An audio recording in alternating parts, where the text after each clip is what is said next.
چې غوره قرباني کومه یوه ده. په قرباني کې د شراکت چې ورته وایي،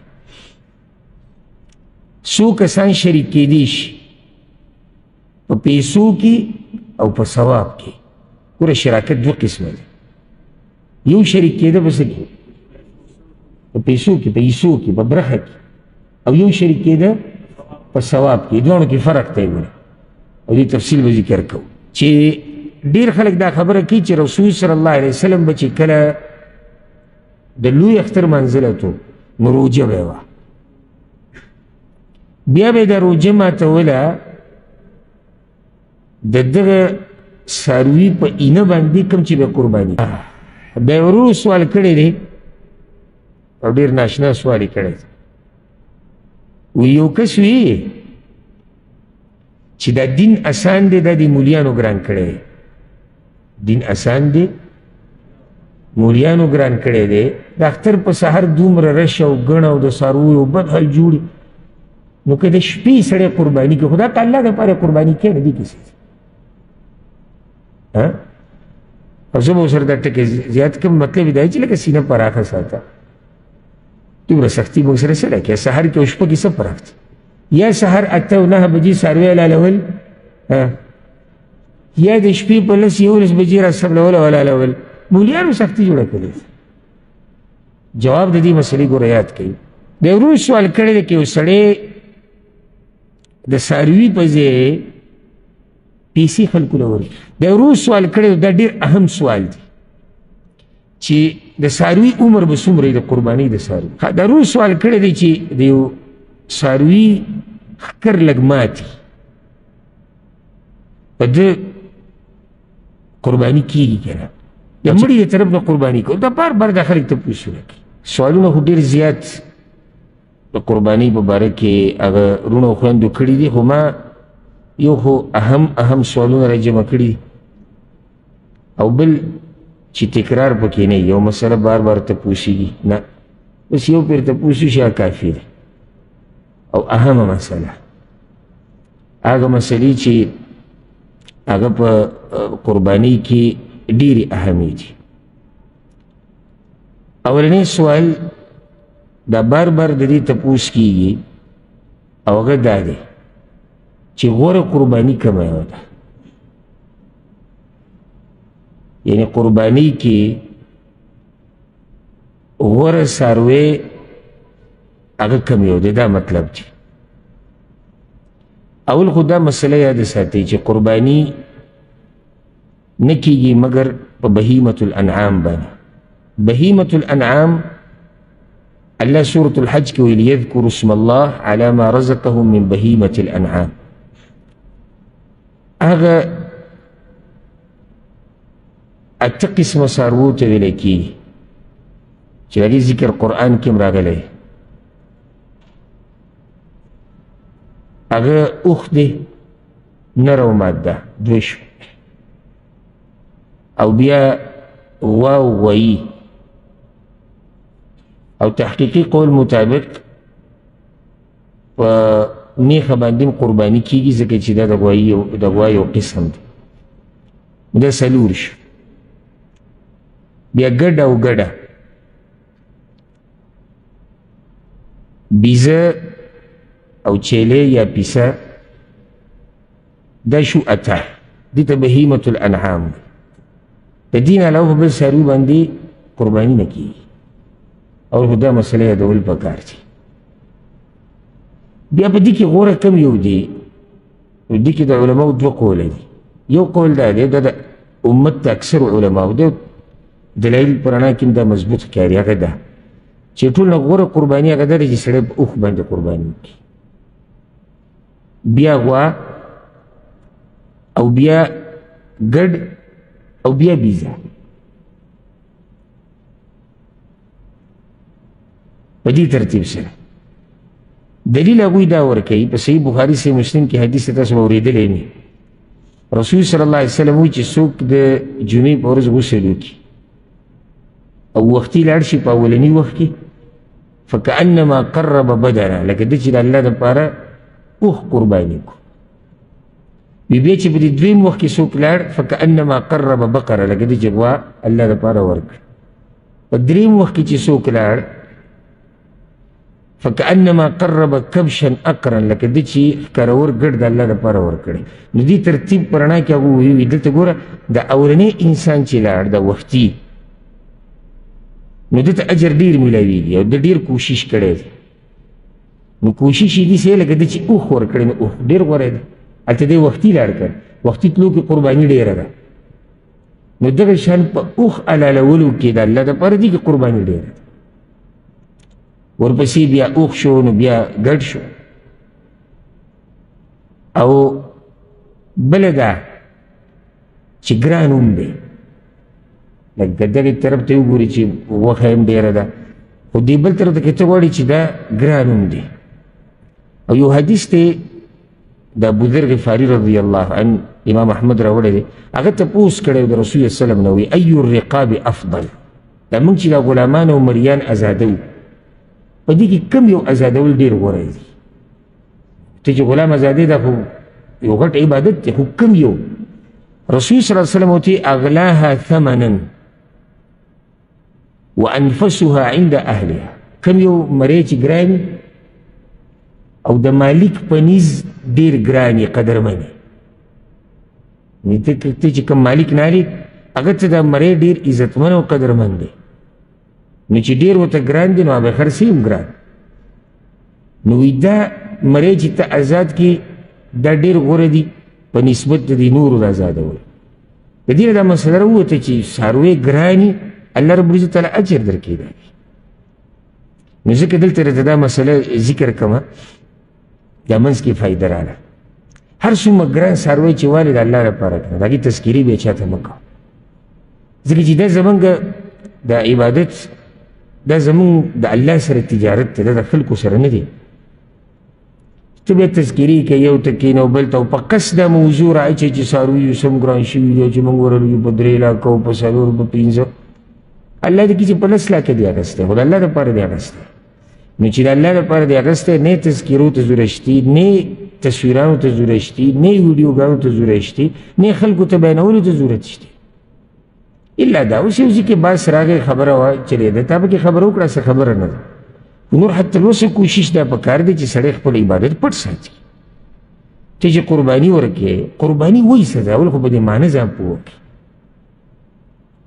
قرباني یو تکلیف برداشت کولو ته دلته سړی څه تکلیف برداشت کړي مال د الله لپاره لګول دا قرباني دی که نه. دې مال ته انسان ضرورت دی د هغه د بچو ضرورت دی د یار دوستو ته ضرورت دی د خپلوانو ضرورت دی او که ضرورت وي نو دا مال انسان ته طبیعت د هغه دا دی چې مال ورته ګران دی او دی دا ګران شی راوي الله لپاره ورکوي. الغرض دغه علما دا وایي چې د ټولو نه غوره قرباني کومه وله هغه د اوښ دی ورپسې بیا د غوا د غوا کې میخ هم دننه راغله او بیا د ګډ ته بیا پسې بیزه راځي. ښه بعض علماو دا ویلي فایدې لپاره به ذکر کوي ټول نه غوره قرباني ده چې ته په ګډ باندې قرباني وکړي.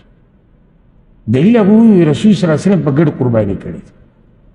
نو جواب د هغې دا دی چې کله نه کله رسول صلی الله علیه وسلم غوره کار پرېږدي د دې لپاره چې امت ته دا مسله بیان کړي. یعنې غوره قرباني کول اوښ دي دغه دلیل موږ ذکر کړو چې اوښ ډېر قیمتي دی. بیا رسول صلی الله علیه وسلم ولې په اوښ قرباني نه ده کړې چې هغه ګډ حلال کړی په اختر کې. نو جواب د هغې دا دی چې رسول صلی الله علیه وسلم دا کار دې لپاره وکړو چې امت ته پته ولګي چې هر یو جایز دی. جایز هر یو دی لازم نه ته به اوښ راولي یا ته به غوا راولي نه ته ګډ هم راوستی شي ته چیلې هم راوستی شي. د دې لپاره رسول صلی الله علیه وسلم دا کار کړی دی. بیا دا مسله ورسره یاده کوي لکه بیا که ته اوښ په فصل کې قرباني کې په نسل کې کې یا واګانو کې کې یا ګډانو کې یا بیزو کې نو بیا نر د مادې نه غوره دی اوښ د اوښې نه غوره دی. دغه شان د غوا نه غوایي غوره دی او ګډ غوره دی او چیلې غوره دی ځکه چې ریټ هم ډېري او غوښه یې مزېداري او چې څومره قیمتي شی د الله دپاره ورکړي نو دا څه دی دا غوره دی. ښه یو فایده به ته بله ذکر کو. غوره دا ده غوره چې په کم څاروي باندې قرباني کوي، لکه سړی په ګډ باندې قرباني کوي نو سپین رنګ والا ټول نه غوره دی. او دا مونږ ګوره دا څه چې ذکر کوو دا نه دا واجب دی، دا څه دي غوره دی. یو سړی په تور رنګ ګډ باندې قرباني کوي ونه شوه وشوه. غوره رنګ چې دی هغه سپین رنګ دی، العفرا ورته هم ویلی کېږي. او حدیث کې راځي چې رسول صلی الله علیه وسلم قرباني کړې وه ضحى بکبشین املحین، په دوو ګډانو باندې چې هغه املح و. او املح هغه ګډ ته ویلی کېږي چې سپین رنګ وي، خالص سپین. امام نووي رحمه الله په ځي کې په دې ډېر ښه تفصیل کړی وي، د ټول نه غوره رنګ سپین دی، بیا پسې زیړ دی الصفرا، بیا الغبرا. غبرا هغه سپین رنګ ته ویلی کېږي چې صفا سپین نه وي، لرې نه سړی وي سړی سپین وي چې نږدې راشي چې خړ پړ غونته کړي خو خړ هم نه وي. بیا پسې وي دا غوره، په هغې پسې بیا البلقا. بلقا کم یې ته وایي په عربۍ کې چې بعض رنګ یې توري بعض سپینې، بیا تور، په آخره کې بیا تور. حدیث کې دا راځي چې رسول صلی الله علیه وسلم چې کوم ګډ باندې به قرباني کوله که نه، یطأ فی سواد ویبرک فی سواد وینظر فی سواد، هغه به خپې لګولې. ترجمه یې داسې ده، او چې څو پورې وضاحت ګوره نه وي شوی که نه سړی په ترجمه هم نه پوهېږي. هغه به قدم اخیستو په توروالي کې، او هغه به کېناستو په توروالي کې، او هغه به کتو په توروالي کې. نو معنی د دې دا شوه چې د هغه د خپو د اخرنۍ برخې چې وي د تورې، او دغه شان د هغه د سترګو ګیر چاپېره چې کوم ځای دا تور، دغه شان د خولې نه ګیر چاپېره چې کوم ځای دا تور. نو اصل رنګ څه دی؟ سپین دی. دا ځایونه به کې تورو. دا د رسول صلی الله علیه وسلم د قربانۍ باره کې صحابه کرامو دا خبره ذکر کړې ده. خلاصه د مسلې دا شوه چې غوره قرباني نه رنګ نه بغیر ځکه خبره اوښ ده، بیا غوا، بیا ګډ، بیا بیزه یا چیلې، او پای کې مونږ وایو چې غوره چې دی هغه نر دی. بیا د رنګ خبره وشوه چې غوره رنګ چې دی هغه سپین دی، او جایز په هر رنګ باندې دی. دغه شان چې ګورې چې ښکرې وي هغه غوره دی، د هغې نه چې ښکرې نه وي. خلاصه دا ده چې قیمتي شی د الله دپاره ده. الله دپاره چې څه شی ورکوي که نه نو بیا قیمتي شی ورکوو. او دا نقطه ورسره یاده که دا داسې موږ الله نه نه ورکوو چې بس الله ته وینه ورسېده او الله ته د غوښې ضرورت دی. خورو یې موږ، ورکوو یې موږ، غریبانو ته اجر یې موږ ته میلاویږي، ملګرو له یې موږ ورکوو اجر یې موږ ته میلاویږي. نو ټوله فایده د دې اولنۍ او اخرنۍ هغه زموږ ده، چې دومره ده چې د دې په حلالولو سره موږ ځان نږدې کوو الله ته. دویم سوال یو ورور کړی دی، زه ګوره کوشش دا کوم جواب کې چې ډېرې مسلې په یو جواب کې راشي. لکه اوس د تېر شوی سوال جواب چې و په دې کې ډېرې مسلې ذکر شوې چې دې دپاره مختلف سوالونه ذکر کېدی شو چې رنګ کم یو غوره دی، عمر مسله را روانه ده، اوښ غوره دی که ګډ غوره دی، او نورې بعضې مسلې پکې راځي. اوس دلته سوال دی دا کوي په قرباني کې د اشتراک شراکت چې ورته وایي، څو کسان شریک کېدی شي په پیسو کې او په ثواب کې. ګوره شراکت دوه قسمه دی، یو شریک کېده په څه کې؟ په پیسو کې، په حصو کې، په برخه کې، او یو شریک کېده په ثواب کې. دواړو کې فرق دی ګوره، او دې تفصیل به ذکر کوو. یاد ساتئ یا یاد ساتئ دا خبره، د یو نه زیات کس دا شریک کېدی شي په غوا کې او په اوښ کې. او چې کله زه کوم ځای کې غوا ذکر کوم نو پوه شي دا مسله د میخې دپاره هم ده، دا د سنډه دپاره هم ده، نو د هغې به مستقل تپوس نه کوي چې دا خو پکې میخه ذکر نه شو. دې کې شراکت جایز دی. نو مطلب څه شو؟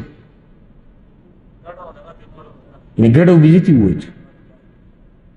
د برخو چې کوم شراکت دی هغه صرف په اوښ کې کېږي او په غوا کې کېږي. او دا مسله ورسره به یاد ساتئ، مشهور روایت دی امام ترمذي ابن ماجه دوی راوړی دی د عبدالله ابن عباس رضی الله عنهما وی موږ د رسول صلی الله علیه وسلم سره په سفر کې نو دې کې عید الاضحی راغی، هغه اختر راغی. فاشترکنا فی البقرة 7 وفي البعیر 10. نو په غوا کې چا چې غوا لاله 2 کسان پکې شریک شو او اوښ کې به 10 کسان شریک کېدو. اوښ کې 10 پورې شریک کېدی شي. ولې؟ غټ غوا کې 2 کسان شریک کېدی شي. دلته ورسره دا مسله یاده ساتئ، د ګور ما تاسو ته چې جواب کې به د ډېرو سوالونو جواب کوو. لازم نه دی چې دا به وایي، بعض کسان دا تپوس کوي، لازم نه چې دا به وایي. د یو نه زیات شریک کېدی شي. او 2 کسان وایي چې موږ په شریکه غوا الو، نه دی صحیح؟ صحیح دی. 5 کسان، 3 کسان، 6 کسان، 8 کسان غوا کې نشي شریک کېدی. تپوس به ترې کې داري ترې شي چې 8 نشي کېدی شي، اوښ حلالوي. اوښ کې 8 شریک کېدی شي که نه شي؟ 9 هم شریک کېدی شي، زیات نه زیات 10، کم سے کم یو. یو کس راولګي یوازې حلالوي، دا خو ټول نه غوره ده. که یو مسله مانه یېره شوه او دلته مې ذهن ته راغله، موږ وایو اوښ د ټولو نه غوره دی، بیا پسې غوا غوره ده.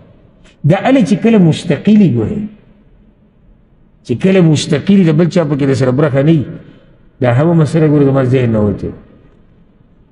یو سړی دی هغه په غوا قرباني کوي، 2 کسان دي هغوی، او یو ځان له مستقل ګډ حلالوي. دا مستقل چې ګډ حلالوي د دې د قرباني دوی دی نه غوره ده. دا مستقل چې ګډ حلالوي د ده قرباني دا چې ډېر شریک شوي دي دوی نه غوره ده.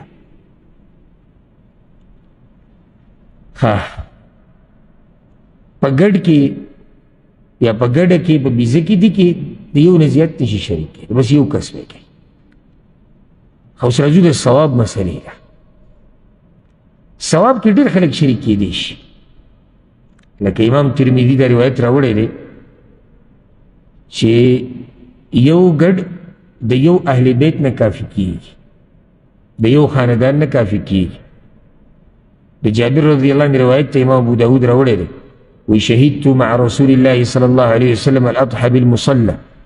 عیدګاه کې زه ومه او د رسول الله صلی الله علیه وسلم د اختر لمونځ وکړو، او دغه د لوی اختر لمونځ. فلما قضى خطبته، کله چې خطبه ختمه کړه او د منبر نه راکوش، نو اتي بکبش فذبحه، یو ګډ راوستی شو، هلته حلال کو. او رسول الله صلی الله علیه وسلم وی بسم الله والله اکبر هذا عني وعمن لم يضح من امتي. دا زمانه طرف نه چې چا قرباني نه ده کړې. درشن حدیث کې راځي، امام ابن ماجه راوړی د ابو ایوب انصاري رضی الله عنه روایت ته، کان الرجل یضحي بالشاة عنه وعن اهل بیته. رسول الله صلی الله علیه وسلم په زمانه کې به یو کس یو ګډ حلالو د خپل طرف نه او د خپل کور والو طرف نه. خو دلته دا مسله یاده کوي، دلته یو اصیل دی یو تابع دی. اصیل څه مطلب شو؟ اصل څوک چې قرباني کوي، دا کوم سړی چې قرباني الي او کوي، او بل تابع دی. تابع څوک دي؟ دا د اهل بیت چې کوم دي.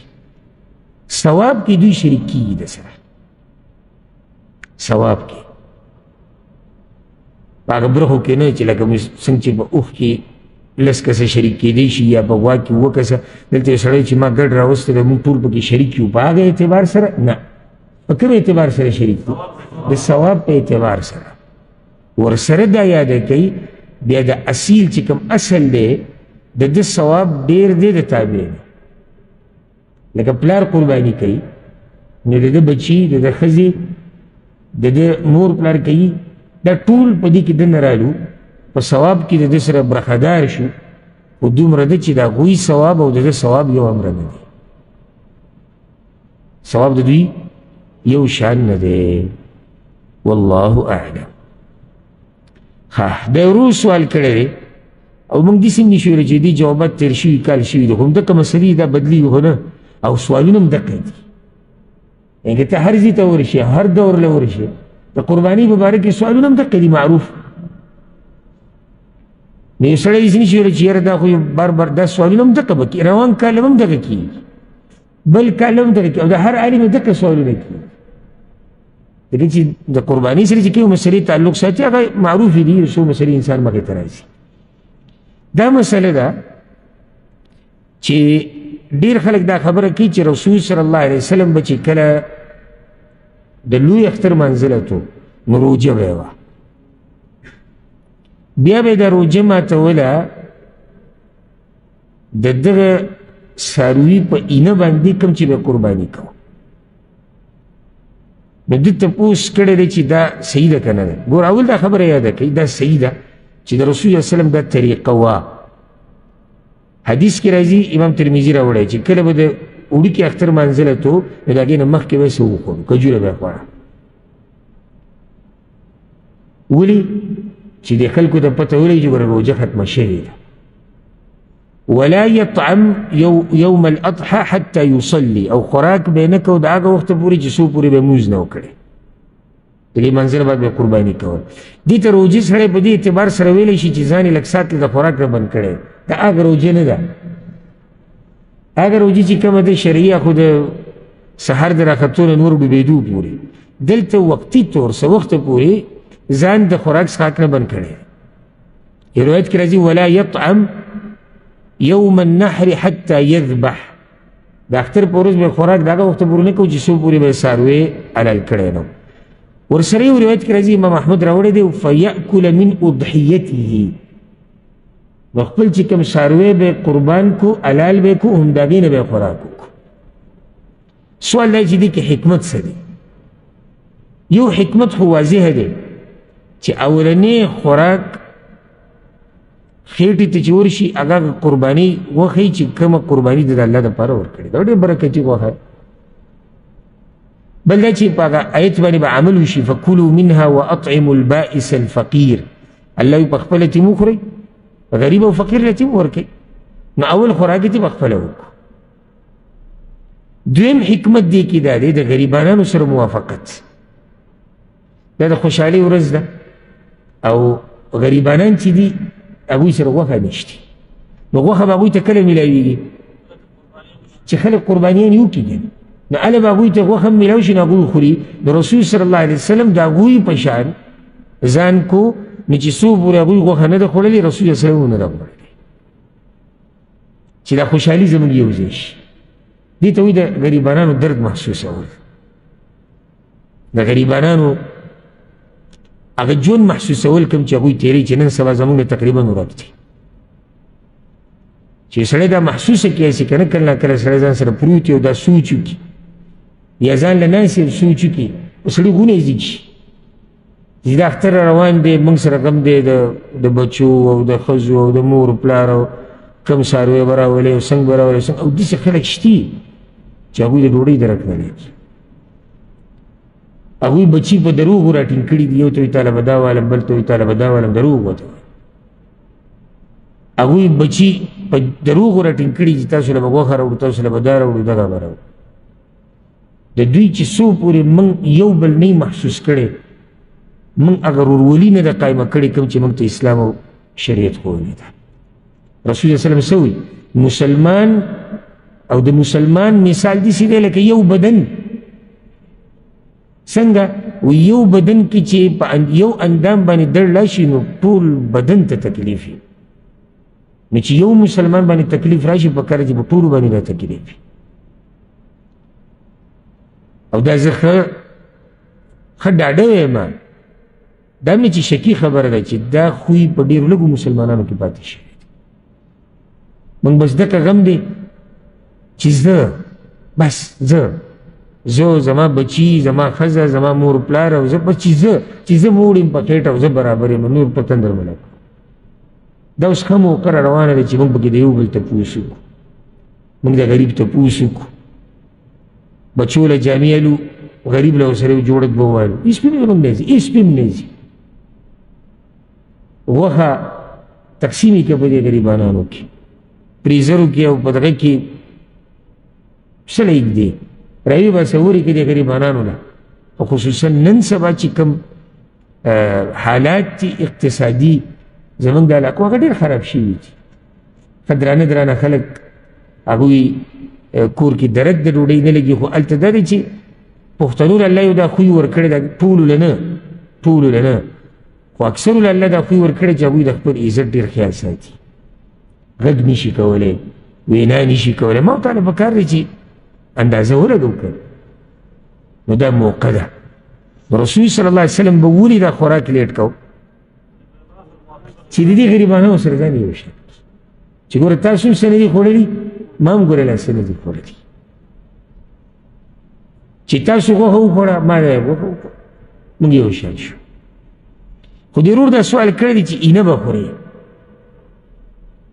دې باره کې یو روایت راغلی دی سندن دومره مضبوط نه دی او بای کې دی چې رسول صلی الله علیه وسلم به هېڅ هم نه خوړو د لوی اختر په ورځ چې کله به واپس راغی او څاروی به حلال کو اکل من کبد اضحیته نو هغه اینه به یې وخوړه یا د اینې نه به یې څه وخوړ دا روایت سند په اعتبار سره دومره مضبوط نه دی خو دومره ده چې بیا هم په دې باندې عمل جاري دی او بعض علماو ته مستحب دی دغه حدیث پکې راغلی عمل په دې هم جاري دی که سړی پرې سوچ وکړي دا اینه چې دی اینه په دې ټول څاروي کې دا اینه زر پخېږي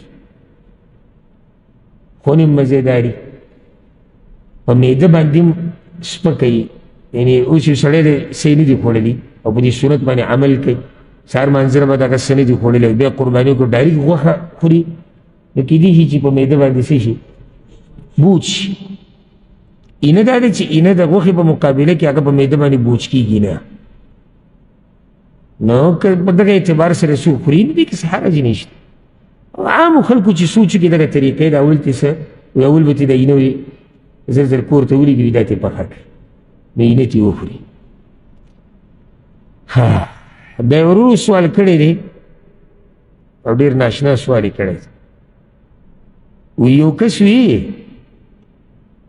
چې دا دین اسان دی دا د مولیانو ګران کړی دین اسان دی مولیانو ګران کړی دی د اختر په سحر دومره رش او ګڼ او د څارویو بد حل جوړي نو که د شپې سړی قرباني کوي خو دا که الله دپاره قرباني کوي نه دې کیسې او زه به ورسره دا ټکې زیات کړم مطلب یې دا چې لکه سینه پراخه ساته دومره سختي موږ سره څه ده کې سحر کې او شپه کې څه فرق دی یا سحر 8 او 9 بجې څاروی حلالول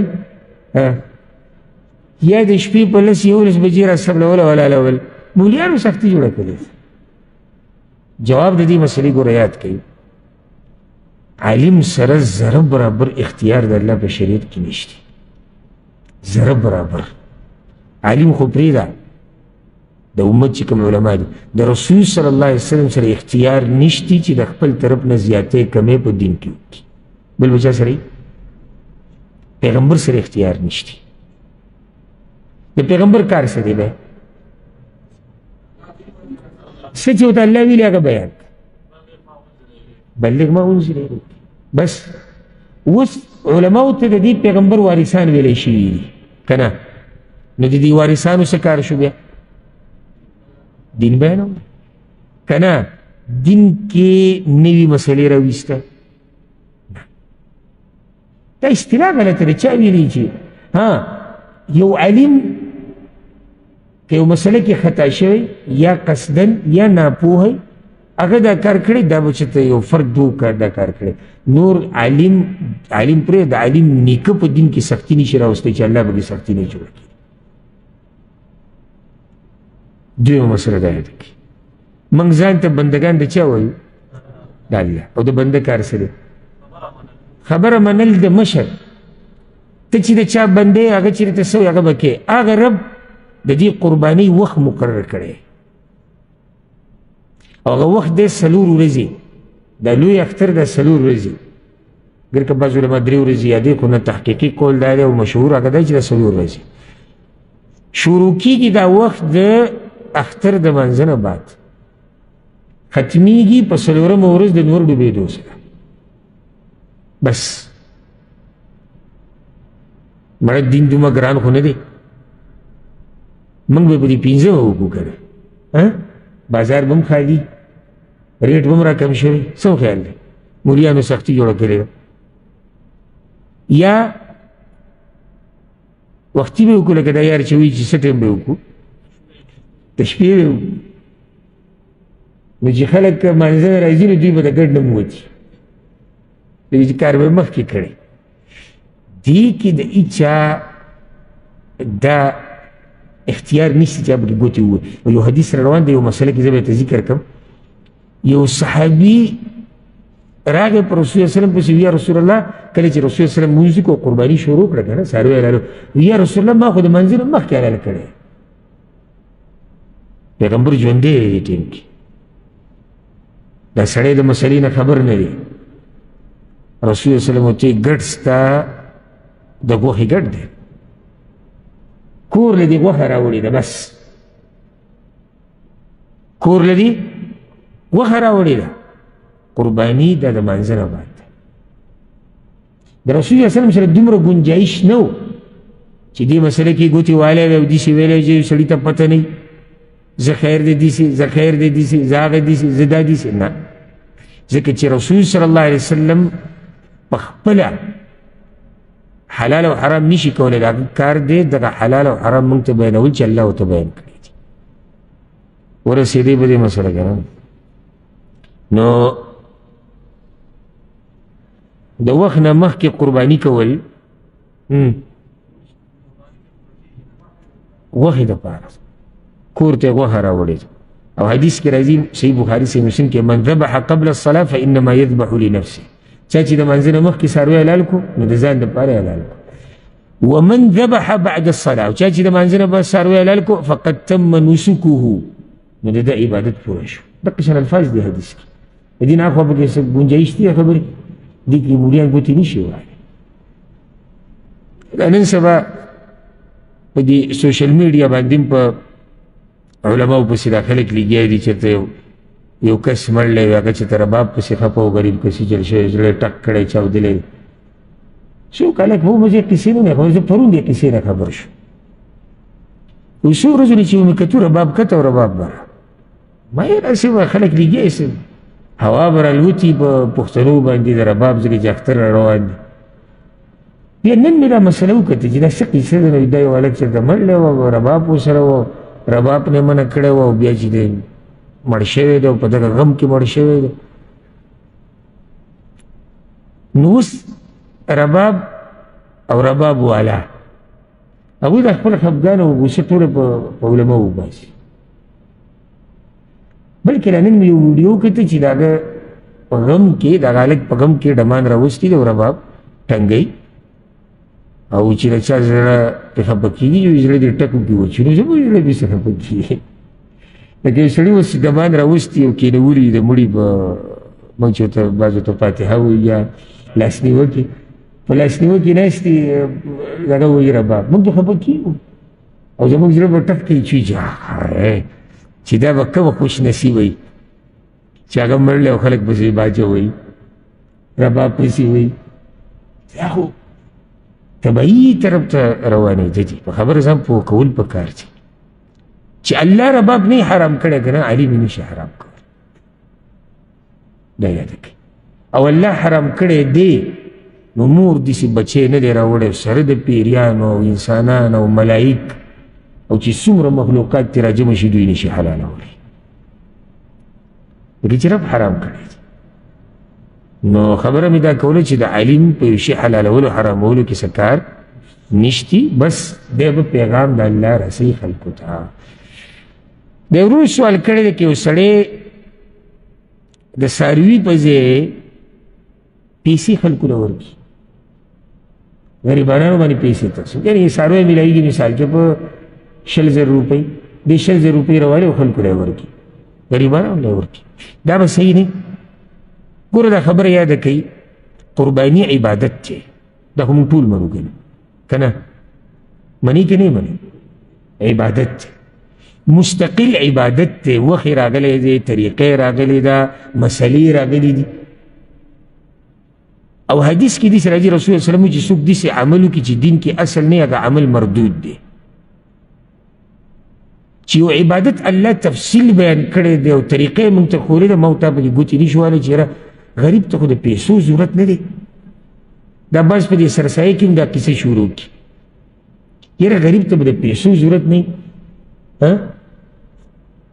زر به دا کیسه شروع کړي. نو ته د الله نه ښه پوهېږي د دې غریب رب څوک دی؟ الله دی که نه؟ الله چې خپل بنده څومره پېژني ما ورته یې نه پېژني. دې رب ته پته نه و چې غریب به پیسو ته ضرورت وي، چې ته نن راولګېد او ته پکې دا پیسې کوې چې که پیسې ورکړم، چې ته ورته د قسم کفاره یې ورکړه غریبانو له خوراک، وایي که د خوراک په ځای پیسې ورکړه. هر ځای کې ته څنګه وایي چې پیسې ورکړه؟ چې شریعت تا ته ویلي خوراک نو بیا خوراک، چې شریعت تا ته ویلي چې څاروي حلالول دي بیا څاروي حلالول دي، چې شریعت تا ته ویلي چې غله به ورکې بیا به غله ورکې. لا تقدموا بین یدی الله ورسوله، الله او د الله د رسول نه مه مخکې کېږي، چې څه درته ویلي هغه کوه. نو قرباني په ځای د څاروي په ځای پیسې ورکول دا مردود عمل دی، الله یې نه قبلوي. او په دې باندې امام ابن القیم رحمه الله په خپلو بعضو کتابونو کې خبرې کړې ده، وایي څاروي حلالول په هغه ځای کې چې شریعت موږ ته ښوولي هغه غوره دی د پیسو د صدقه کولو نه. ولې؟ ځکه چې مقصد دلته وینه تویول دي، پیسې نه دي غریبانو له ورکول. مقصد څه دي؟ وینه تویول دي. ته چې پیسې غریب له ورکړې وینه یې توی کړه، هغه وینه نه یې توی کړې. نو دلته دا مسله یاده کړئ. ورسره دا مسله راغله ذهن ته، په دې ورځو کې دا سیکولر غونته کې خلک نه دا لیبرل طبقې والا دوی علمانیان چې کوي دوی دا قصې شروع کړي، وی ګاونډي دی غریب دی او ته قربانیانې کوې او کلي کې دي څو غریبانان دي او ته حج له روان یې. اورېدلي دي که نه اورېدلي؟ او په طبقې او کلی کې څو کونډې ناستې دي وایي حاجي صاحب حج کې دی. دا خبره یاده کړئ د هر ځای خپل عبادت دی. اوس څه وکړو؟ څه وکړو؟ یو سړی غریب دی او وي دا خو د الله فیصله ده چې انسانان ټول یو شان نه دي، غریبانان به پکې او مالدار به پکې، دا عبادت ټول پرېږدي. موږ دغه یو قصه به کوو چې کلي کې غریبانان دي. اصل مقصد ګوره د دې خلکو د غریبانانو سره همدردي نه ده، اصل د دوی په دین باندې اعتراض دی، په دین باندې اعتراض دی. چې کله مسلمانان د قربانیانې شروع کړي بس د دې ملحدینو اعتراضات به شروع شي. څومره څاروي بې ګناه وي حلالولی کېږي په دې ورځ، او که دا غیر مسلمه انسانانو ملال کی که نه ور دوی پې څه پروا دی انسانان. نو ځکه دې خبرو نه ځان لرې ساتئ، د هر ځای خپل عبادت دی. که زه اوس تاسو له ترغیب در کوم چې د غریب خیال ساتئ، ما تاسو له اوس دویم جواب کې د قربانۍ سره دا ترغیب در کو چې د غریب په دې تپوس کوه. خو زه اوس یو عبادت ختم کړم چې هغه الله موږ دپاره په شریعت کې رالیږلی په دې چې کلي کې غریب دی، خو دا غوښه هم خو دې دپاره حلالولی کېږي که نه چې څوک یې وخوري، غریبانان پکې وخوري. حج الله په ما لازم کړی دا یو مستقل عبادت دی، هغه څه وکړم؟ اوس یو سړی داسې ویلی شي چې یو سړي نفلي حجونو له زور ورکړی دی او دغه پیسو ته ضرورت دی، دا یو مسله ده. خو هغوی په دې نیت نه وي، د هغوی مقصد هغه په اسلام باندې اعتراض کول دی. د ورو سوال کړی دا ډېر اهم سوال دی چې د څاروي عمر به څومره د قربانۍ د څاروي. دې مسلې ته غوږ کولاو کړي. که زما دا مسلې تاسو په توجه سره واورېدو نو ډېرې مسلې به راته حل شي، که نه؟ نه حل کېږي، حل به شي. خو شرط څه دی؟ چې په توجه سره واورو. موږ ووایو چې قرباني په بهیمة الانعام کې به کوې، دې باندې خو موږ ورسېږو. په بل څاروي په چرګه باندې کېږي؟ نه. اگر که د بعضو علماو قول پاتې شوی دی پخوا، دا بعض وایي دا مسله کتابونو کې راغلې ده، نو خلک ورته چې کتابونو کې خو ډېر څه راځي، بلکې یو قول دا دی چې د چرګې په هګۍ باندې هم قرباني کېږي. او دلیل په اعتبار سره د اقوال څه دي؟ کمزوري دي. نو صرف په دې پسې مه ګرځه چې کتاب کې مسله راغلی ده کتاب کې کمزوري مسله راتلی شي. ها اوس د دې عمر به څومره وي نو یاد یې کړه. حدیث کې دا راغلی دي چې د قربانۍ څاروی به الثني ورته ویلی او الثني اوښانو کې جدا دی، غوا کې جدا دی، ګډو بیزو کې جدا دی. اوښانو کې هغه یو ته ثني ویلی کېږي چې د هغه 15 کاله پوره شي او شپږم کې ورننوتی. څو کاله؟ 15 پوره شي شپږم کې ورننوتی ته مسنه وایي. حدیث کې راځي لا تذبحوا الا مسنه او الثني ورته ویلی کېږي. غواګانو کې کوم یو وي؟ 2 کاله چې 2 پوره شي دریم کې ورننوتی. ګډانو او بیزو کې 1 کال چې په دویم کې ننوتی. صرف استثنایی څه دي؟ تفسیر ګډ کې چې درته نه میلاویږي، لکه یو سړی وګرځېدو په مسنه پسې چې دغه عمر کې والي ګرځي په ګډ پسې کال والا میلاو شي نه میلاویږي، نو بیا دغه ځای کې گنجائش دی الا ان یعصر علیکم فتذبحوا جذعا من الضأن. په ګډانو کې بیا جذعه حلالولی شي. رسول صلی الله علیه وسلم جذعه هغه چې 6 میاشتې پوره شي. صرف په ګډانو کې ګورې، په بیزو کې نه.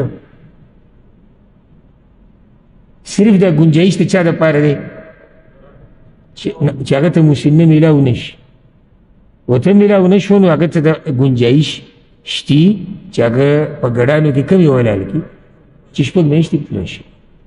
دې ته په عربي کې جذعه ویل کېږي. ها جذعه. او ډېر احتیاط کوئ د کال د عمر په مسله کې او د غاښونو په مسله کې. په یو غاښونه ولیدلي دي او که نه، بس زموږ په ملکونو کې خو قسمه قسم دوکېږي. دا غاښونه ورته لګولي او د یعنې تعجب به وي چې دا کومې دوکې روانې دي. موږ وایو چې ولې زموږ په دې ملک کې برکت نشته، ولې امن او امان نشته. شکر وباسئ چې الله عذاب نه راولي عام.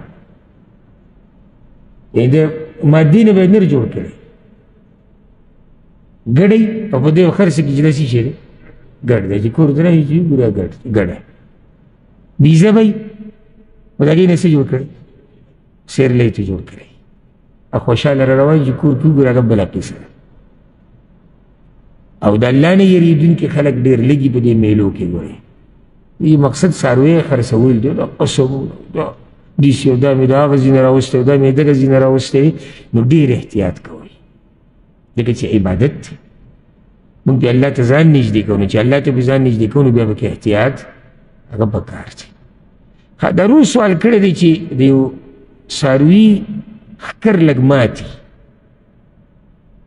په ده قرباني کېږي که نه؟ او چې کله څاروی ویلی شي نو پوه شي چې هغه څاروی چې په هغه قرباني کېږي. بار بار تفصیل ته ضرورت نشته. نو چې داسې ویلی چې د قربانۍ د څاروي ښکر مات دی نو په ده باندې قرباني کېږي او که نه؟ جواب دا یاد کړئ. دا به هم زه داسې جواب ذکر کړم چې ټولې مسلې پکې راشي. او که دا دې یاد کړو که نه، هر قسمه عیب چې په څاروي کې راتلو تا ته به جواب معلوم وي. او که دا دې یاد کړو او که لږ ورته اوده وي لږ ویښ وي نو کېدای شي نوي مسلې پکې راوباسي. دی بیا د ټولو نه خطرناک یو هغه چې پوره مسله واوري صحیح، دا ډېر کامیاب.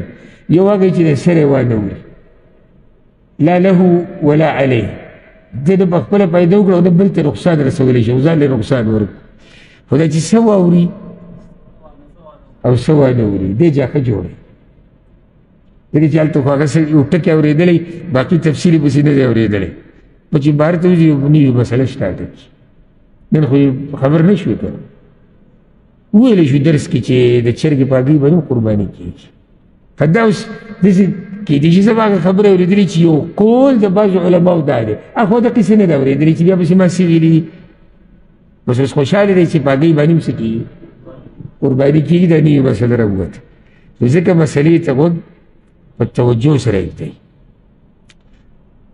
که موږ دا ووایو چې په دې باندې کېږي که نه کېږي او زه داسې جواب ورکولی شم په اسانه چې او چې ښکر یې ماتي په هغه باندې قرباني کېږي، خو تاسو بیا په مسله پوره ونه رسېدئ. که په مسله پوره رسي نو یاد ساته 4 عیبونه دي. په څاروي کې چې څلورو عیبونو کې یو عیب و په ده قرباني نه کېږي. دا حدیث کې راغلي ده څلور عیبونه. امام ابو داود دا حدیث راوړی دغه الفاظ داسې دي: اربع لا تجزئ فی الاضاحی، څلور قسمه څاروي په قربانۍ کې نه قبلېږي. یو العوراء البین عورها، هغه ړنده، هغه څاروی چې سترګو کې نقصان دی او ښکاره دی. سترګو کې نقصان دی، ښکاره دی. ښکاره ټکی به ورسره وایو، دا رسول الله سلم ویلي. ولې؟ ځکه چې بعض نقصانات ښکاري نه، نو چې ښکاري نه په دې الله تعالی رانیسي. خو چې ته مخامخ دې سترګې ته ګورې او سترګې یو ټکه شنه شوې ده، یا سپینه ده، یا شتینه، یا ړنده ده، دې باندې قرباني نه کېږي. حکمت په دې کې څه ښکلي نه ښکاري، کېدی شي نیمګړې ده، کېدی شي قیمتي نه دی، کېدی شي. بارک الله فیک. اصل مسله دا چې دې خوراک صحیح نشي کولی، دې د هغه څاروي په شان خوراک نشي کولی د کوم څاروي چې سترګې دواړه برابر دي، ځکه چې یو طرف خو ده ته نه ښکاري. دویم رسول وسلم ذکر کړی دی: والمریضه البین مرضها، بیمار څاروی چې بیماري ښکاره ده، مرض یې ښکاره دی، پټ مرض دی، موږ پرې نه پوهېږو او تا پرې قرباني وکړه. قرباني صحیح ده که نه صحیح؟ صحیح. ښکاره مرض چې ته څاروي ته وګورې پته لګي، په ده نه کېږي. دریم والعرجاء البین، هغه البین عرجها یا ضلعها، هغه ګوډ څاروی چې ګوډوالی ښکاره دی، ښکاره دی. او د آیت کې چې دا کوم عیبونه رسول الله وسلم ذکر کړي دي که نه، چې د دې نه زیاتې به یې خو نه کېږي. لکه اوس ګوډ یې ذکر کړی دی، حدیث کې ګوډ دی که نه، او چې خپې یې نه وي. داسې نه چې یو سړی وایي چې حدیث کې خو دا نه دي راغلي چې خپې یې نه وي. حدیث کې څه راغلي چې ګوډ باندې نه کېږي، نو چې خپې بلکل نه وي، او بلکل نه کېږي. دلته هم دا دي چې ګوډوالی صحیح ښکاري. څلورم والکثیره التي لا تنقي، دې ته عجفان ویلی کېږي، هغه کمزورې څاروی چې د هډوکو دا مغز هم ختم شوی دی. لیدلي مې دا بعض راسملولي مې قرباني پکې د هغه پختۍ داسې ښکاري چې یوه یوه ته دې شمارلی شي، څه پکې نه وي، نو په دې ته څه کوي؟ د دې فایده څه شو؟ الله دپاره چې یو کار کوي چې هغه بیا د دې څلورو عیبونو نه پاک کړي. او دا څلور عیبونه بنیادي دي. ها د رور سوال د څه په باره کې کړی؟ ښکر په باره کې کړی. یو حدیث کې داسې راغلی دي چې غوږ کې عیبي یا ښکر کې نو په ده قرباني نه کېږي، خو هغه حدیث کې د علماو اختلاف دی. بعض علما هغه حدیث ضعیف کوي، سند یې کمزوری دی. خو دومره دی چې یو حدیث کې داسې راغلی دی، امام ابو داود راوړی دی، علي رضی الله عنه رسول صلی الله علیه وسلم موږ ته امر کړی ان نستشرف العین والاذن، چې موږ به احتیاط کوو په غوږ کې او په سترګه کې، سترګه د څاروي او غوږ کې. دلته ګوره که څوک دا وایي چې غوږ یې ذکر کړی دی، نو دی داسې نه دی ویلي چې یعنې دې کې دې بلکل احتیاط وکړه. نو خلاصه د مسلې دا شو، ګوره د کوم څاروي چې ښکر ماتي، غوره دا ده چې ته په هغه څاروي باندې وکړې چې ښکرې روغ. موږ غوره ټکی وایو. لکۍ یې نیمګړې ده، غوره دا ده چې په هغه یو باندې وکړې چې لکۍ یې روغه ده. غوږ کې سوری دی یا پرې شوی دی، غوره دا ده چې ته په هغه یو باندې وکړې چې غوږ یې برابر وي.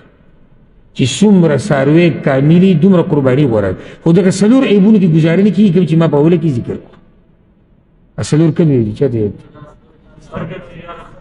د سترګې عیب، ګوډ، بیمار، کمزور، څلور شو. هغه څه کې راغلي څلور ونه ذکر شو: کمزورتیا، بیماری، ګوډوالی او د سترګو عیب. او چې دا ښکاري. د دې نه علاوه چې هر قسمه عیب دی هغې سره قرباني کېږي، خو غوره دا ده چې ته دې څاروی وګورې چې عیب پکې نه. او زه به ته یو بل دلیل ذکر کړم. ګوره عربۍ کې هغه څاروي ته چې دا ښکرې نه الجمه ورته ویل کېږي،